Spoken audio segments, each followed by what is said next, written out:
What's up, YouTube? Your boy back once again with another sport topic. Today we're gonna break down and recap the loss against the New York Giants. Houston Texans lose 27-22 at home. Liberty White. It's the reason why I broke out this jersey today, because it was a Liberty White. I was gonna wear my Andre, but since it was home open, Liberty White decided to rock the white jersey, and the white fitted. But that's not what y'all come here for. Y'all come here for the breakdown and the recap. And like I was telling my cousin just a few minutes ago, the story is the exact same from the previous two games. It is no longer just a game situation. Oh, it's this game. Oh, it's just two games.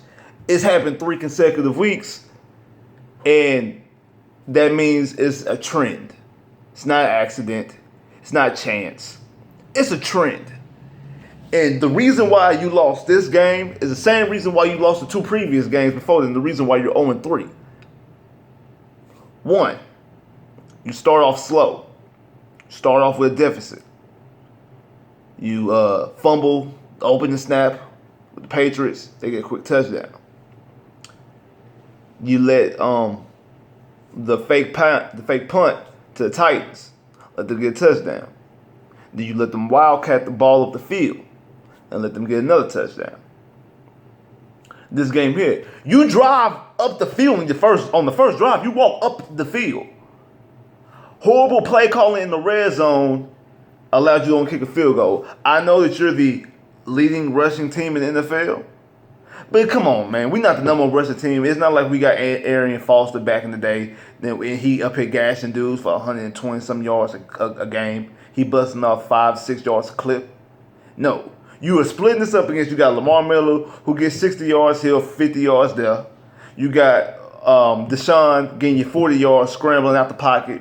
And then you got Blue getting you a quick 35 that gets you up to having the league average. And the Giants were the worst rushing defense. That's not big. It's not like they're the Colts and letting people ain't like the old Colts and let running backs just gash them for 150 yards a game. No, it's not that. It's that they're in deficits. And teams are running the ball out to eat up the clock. That's why. So don't feed into that pre-game hype and pre-game narrative. Oh, we're the number 1 rushing team in the NFL. They're the worst rush defense in the NFL. No. Stop that bull. No. Call good plays to get you in the end zone. You got too much talent on this team with Hop and Fuller and Deshaun. And with these tight ends, they look like, hey, Akins and Thomas. Like, I didn't know, I said this during the draft, after the draft. I didn't really know nothing about Thomas. I tried to find information about him. I couldn't find no game for him. Akins, my problem with Akins was his age. They look like they're too good tight end pickups, especially using them. Need to use them more. But it seems like we got weapons on this team. Why you consistently run the ball up the middle like that?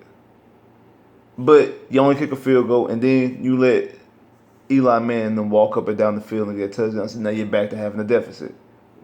That's the first problem. The second problem is turnovers in the red zone. Crucial turnovers inside the red zone. You did it last week with that Dory Jackson pick. When you had Bruce Ellington beat Malcolm Butler, Deshaun throws into double coverage with Hopkins. Now, that one didn't hurt you as much as today's did, because after that, you still went on to take the lead later on in the game. But in this game here, you did it on back-to-back drives. Lamar Miller fumbles the ball, and then the next drive, Deshaun throws an ill-advised pass up to Lamar Miller, and it's picked. Horrible decision. I know he was trying to scramble out the pocket. He was trying to evade the sack. Throw that ball out of bounds.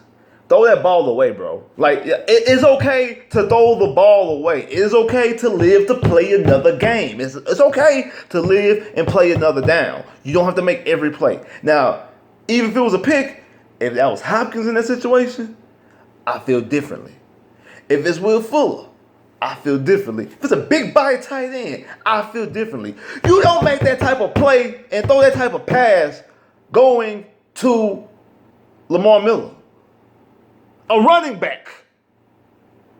And my cousin said, "Well, hey, I seen that a Barkley hit that same play on Cunningham. The difference is the play was designed to be like that, and Eli actually threw the ball. He wasn't trying to get rid of a tackle or get rid of a sack and just heaving the ball up. It wasn't just the heave. That was actually a precision pass that he decided to throw that way. Deshaun was just trying to get out of trouble, and instead of throwing the ball away like he should have done, he heaved it. Those get you. That cost you at least 6 points. At least 6 points on both those plays in mine. Might have just been. It could have been. It could have been 10. There's a possibility it could have been 10, but at the very least, that cost you 6 points. If you had those 6 points when Will Fuller scored a touchdown, you don't need to go for a 2-point conversion because you take the lead. And speaking of that 2-point conversion, that's just me.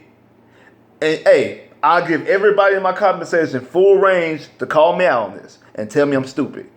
But it's just me thinking. Me.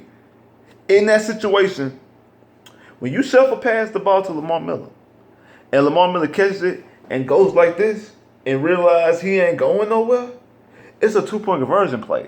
The play is dead regardless.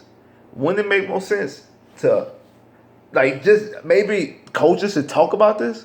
Wouldn't it make more sense to, hey, you get in that situation, pitch that ball back out. like you fumbling it, just bloop. Because at the very least, if you fumble it and your quarterback or whoever back, you try to get it back to the quarterback, and maybe your quarterback can make a play by running the ball. If you do that, Deshaun possibly could have made a play right there. If you did because who knows, it could be considered a flea flicker type. So he might be able to pass the ball. I'm not completely sure about the NFL rules about that. But at the very least, Deshaun could have tried to run and got the 2-point conversion. Or fall on the ball and you in the same situation you would been in. But for him just to get the ball and him hit it and just being tackled and fall, it's like it was a busted, wasted play. He could just throw the ball out back out to Deshaun Watson, let Deshaun Watson make a play. And if he threw it out and Deshaun would have fumbled it some or didn't get it cleanly, just fall on the ball and the play ends like that. Because it doesn't hurt you, because it doesn't cost you yards, because it's a free play. It's a 2-point conversion attempt. That's just me. Now, if I'm stupid, tell me I'm stupid in the comments. If y'all say I'm stupid, that was just me. That was just me and my wacky thinking. That coaches should maybe tell their players, hey, we're gonna do a shuffle pass. If it's not there immediately, if you getting stood up and you ain't getting no push, pitch that ball back out. So the quarterback be on the lookout to get the ball probably pitched back out to you, and you can hit this little quick scramble and try to dive and get 2-point conversion. That's just me thinking, just me. Only on 2-point conversions, not on every type of shuffle pass, just only on 2-point conversions. That's just me. So that's part 2. Trouble in the red zone because you cost yourself 6 points. And you consistently doing this, turning the ball over in the red zone. Ill-advised pass, fumbling the ball. And then the glaring thing, the most important thing to me, something that as a Texan fan over the past 4 years, I'm not used to no more. Because I'm used to this in years past. Once JJ started becoming Defensive Player of the Year, I wasn't used to this anymore. Our defense giving up the most crucial drive of the game. You did last week in Nashville. After the clowny penalty gave them the free, got them in the field goal range, and they was able to put them up in position. They got kicked the field goal to tie the game. The field goal they got to win the game. The Titans did last week. Your defense let them walk up and down the field and drive and eat up all the fucking clock. The clock just tick. Like I said, I knew the game was over once. Caught that pass and fumbled out of bounds. Corey Davis, because they're gonna eat up the clock. Exactly what they did. Gave the Texans back the ball with no timeouts, a minute left. Same thing here. Eli and them get the ball with 7:30 left. They walked the ball all the way up and down the field to 2 minutes left in the game. I think it was 2 minutes, 8 seconds, if I'm not mistaken. And they got a touchdown. So shit, if you're gonna let them get a touchdown, let them get a touchdown within that first couple minutes. That way you have enough time to do what you gotta do. But no, nah. Or how about this? Get a fucking stop. You were stopping the rest of the game. Like, that boggles my mind. Like, the defense has this little thing that they give up easy drives in the beginning, like when the game first starts. Then the middle of the game, from that first 2 drives to the rest of the game, they shutting defense, they shutting offensive down. They shutting them down. They got the clamps on. They not moving nothing. They ain't doing nothing. They ain't getting nothing. Then that last drive of the game, they let them walk up and down the field, eat up all the clock, and on top of that, get a touchdown. They were able to eat the clock and they got a field goal. It's an 8-point game. You still got a chance to tie it. You let them walk all the way up and down the field and then get a touchdown.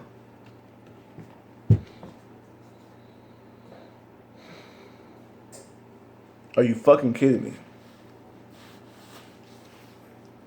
Like that's what you let them do. You let them walk up and down the field and then get the touchdown.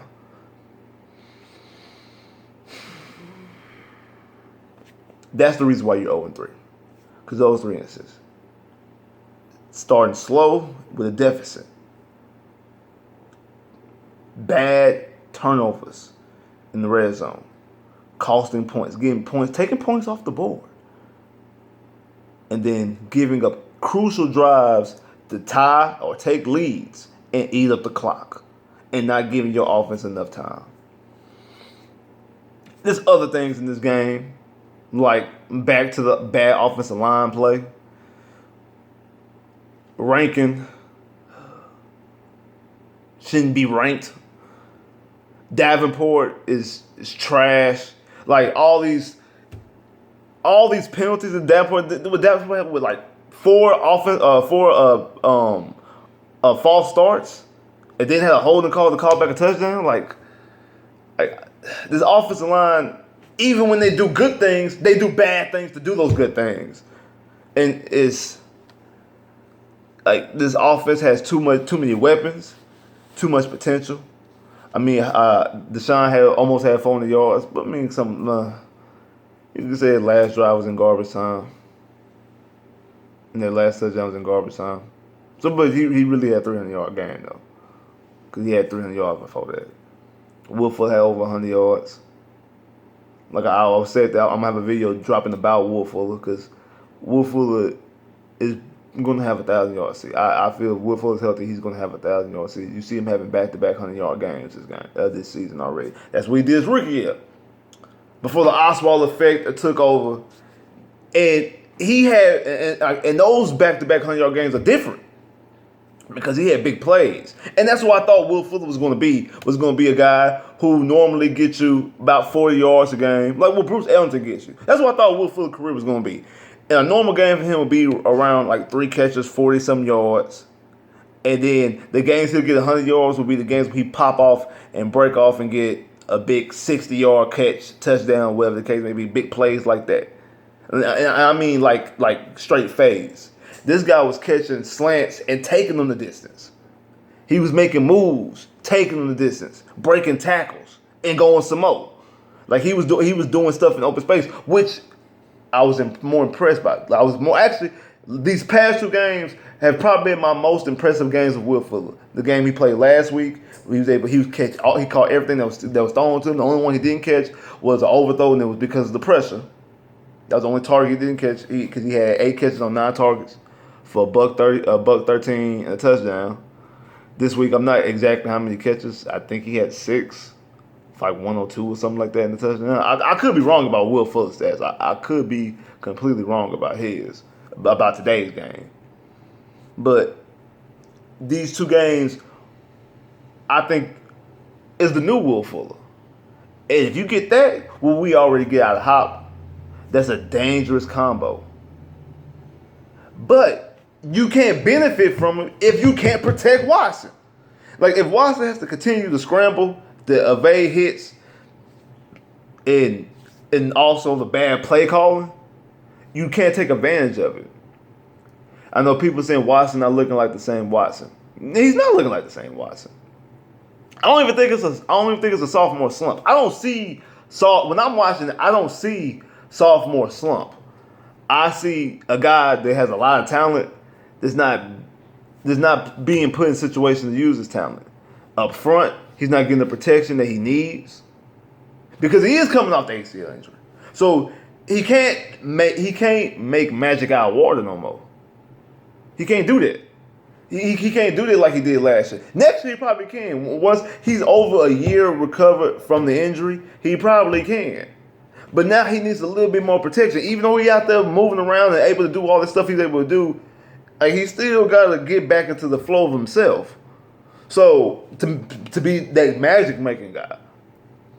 But you can still win playoff games with this guy here if you had protection in front of you, because he can still distribute the ball right. Because sometimes his overthrows, outside of that first game against the Patriots, he was just off sync. He was just out of sync with everybody.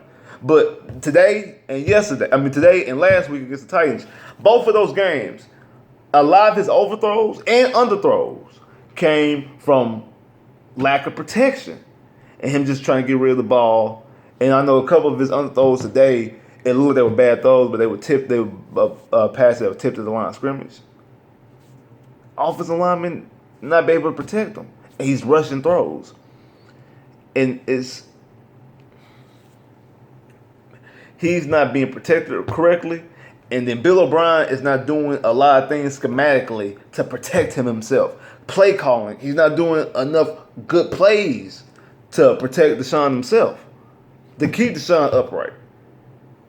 Not doing quick read throws to get the ball out of his hands quick, to get into a rhythm. Deshaun seems more like a rhythm passer. Get Deshaun to a rhythm, and then once that rhythm gets it, that's what happened last year when he was making that magic happen. Because we've seen it. If you go back to look at his first start, go back and watch his first start, his very first start against Cincinnati. He's fully healthy in that game.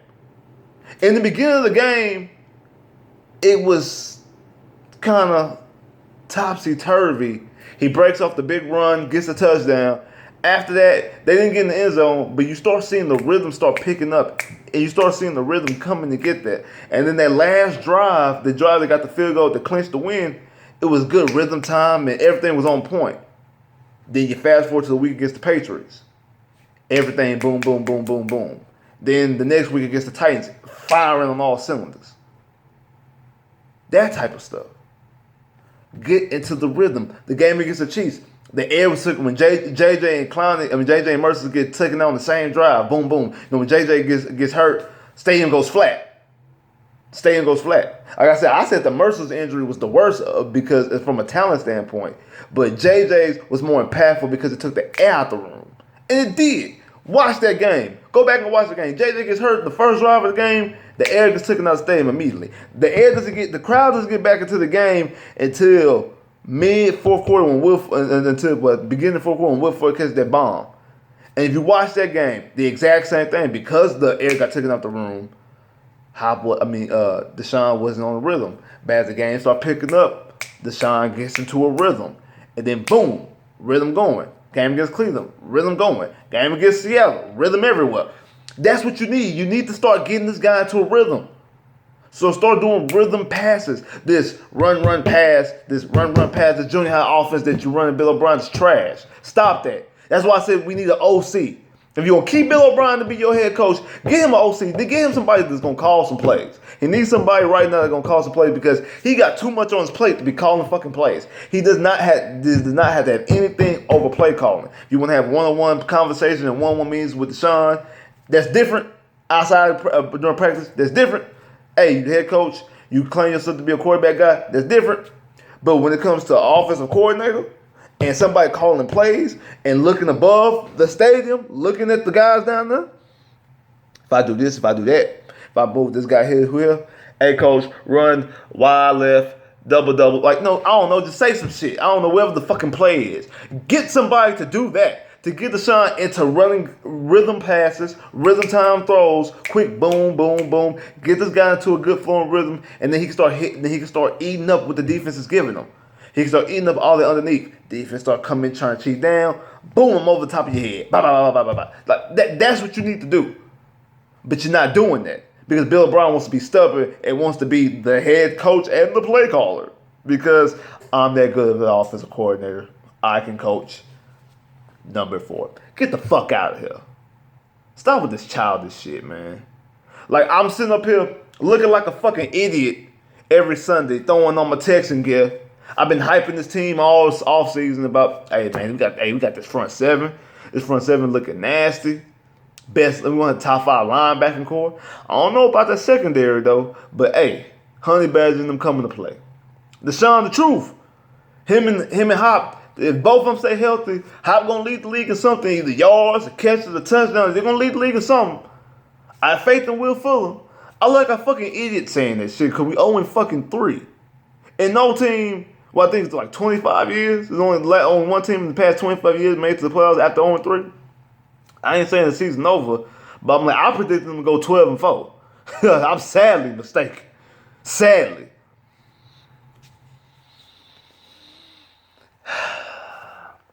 It's man. Glad to see that JJ's back being the old JJ, but you can't even enjoy it. JJ came out there, like I said, if you don't get a pass rush this game, don't expect no pass rush no other game. And JJ delivered. JJ came out there, it was the old JJ Watt with his 3 sacks. I think he had 4 complete tackles, 2 tackles for loss, something like that. Strip was one of his first sack was a strip, was a forced fumble sack. So JJ looked like JJ. Can't even enjoy it. Can't even be happy for him. Because I know he's not happy. Because the rest of the defense look like shit. And when you need the defense the most, they let you down. They let you down. Because if you stop them, if you don't allow them to get a field goal, and then you got the ball back with 4 to 3 minutes left in the game, you'd be probably talking about a different game right now. Still had a lot of issues, but then we had some stuff to build on. You feel good. You don't feel like that. And I sort of think that maybe it's my fault. Like I told some of my people in the Sauce, shout out to Sauce Sports. I'm pretty sure they're streaming right now. Shout out to my boys out there at Sauce Sports. But like I told some of them, I kind of feel partly responsible because, and I'm not even joking. This is dead serious here, serious business. Cause I'm a Texas Tech fan. And Tech won last night. And the Texans and Texas Tech have never won, as far as I can remember, never won the same weekend. And even when Tech had Crabtree and Graham Harrell, and Mike Leach was the head coach, and Tech was good. It was like the one year they were ranked number 2. When they had good years like that, that's back when the Texans were being bad. And then when the Texans started being good, that's when Mike Leach got fired and they had Tommy Tuberville and they were playing trash football.